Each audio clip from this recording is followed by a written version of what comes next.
as often happens when regulatory changes are introduced, TikTok has been encouraging users to get involved and to write to their representatives, to do demonstrations, to be tweeting or presumably making TikToks about the positive impact of TikTok on their life. And this is something that often happens when regulations are being proposed.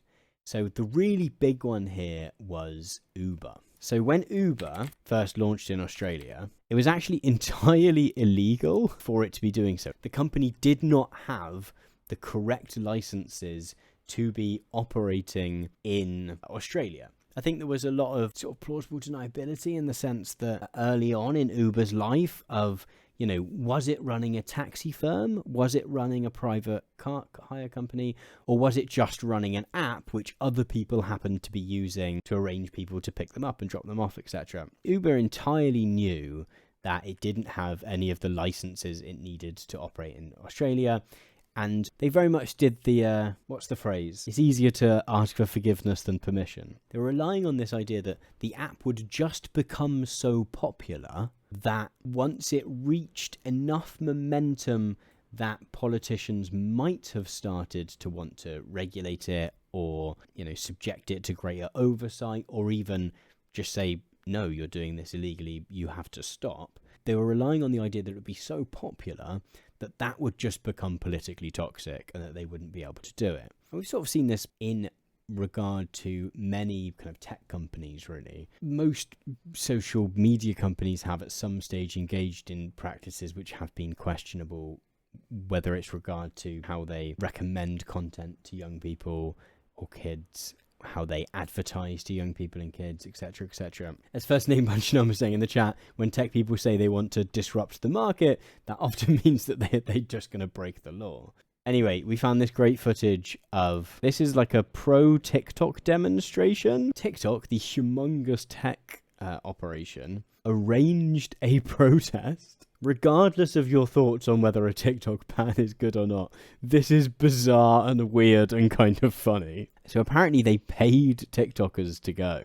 So the embattled social media company brought out the checkbook to ensure at least 30 of its biggest assets, creators, were in DC to help fend off its critics. For some of these creators, presumably, probably the most money that they've ever got directly from TikTok.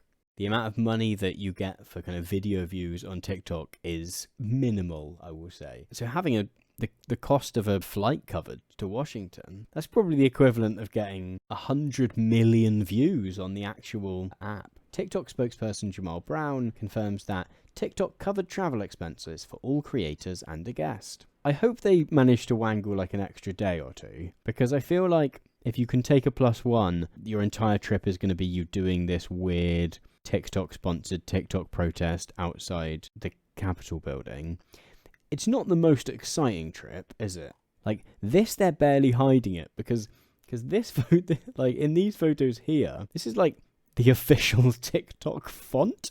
But I particularly enjoyed this sign here, where they went for TikTok changed my life, and then they clearly thought, oh, we really need to make sure there's no question about the direction of travel here. And so they went, okay, we're specifically going to have it say, TikTok changed my life for the better. In case someone reads it and goes, oh, maybe they mean that TikTok changed my life for the worse. Unlike Meta's Mark Zuckerberg or Alphabet's Sundar Pichai, Chu is the only CEO who has had technology banned on US government devices or been accused of being a puppet for the Chinese Communist Party. So I guess that some of the sort of context for this is that the US government, and I think some states, have banned employees from having TikTok on their work phones.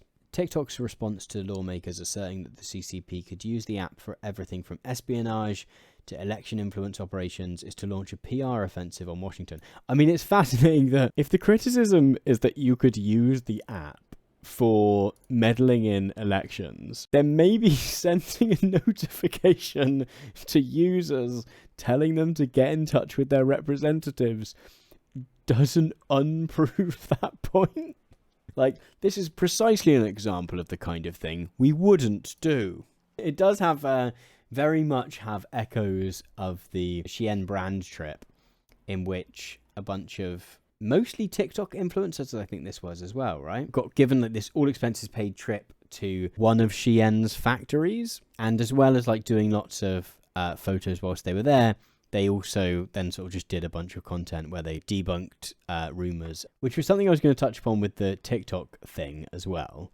Because one of the things that was really interesting about the Shein trip was the fact that a lot of them were not like tiny creators, but smaller creators. So they had some kind of audience. I don't think they were making humongous amounts of money on the platform. They didn't have massive platforms, which I think helped to make them more amenable to the idea of doing this kind of trip. I think there is a sweet spot where companies want to get influencers to kind of do these propaganda exercises of creators being big enough that they've got some kind of platform, some kind of reach, and also so that the companies can then use the content themselves in various ways, but aren't so big that it feels like they've got a lot of sway. Like, so this is all really interesting because the reason that they've invited these people to Washington is to say that TikTok has helped them gain a platform and gain an audience and stuff and gain community.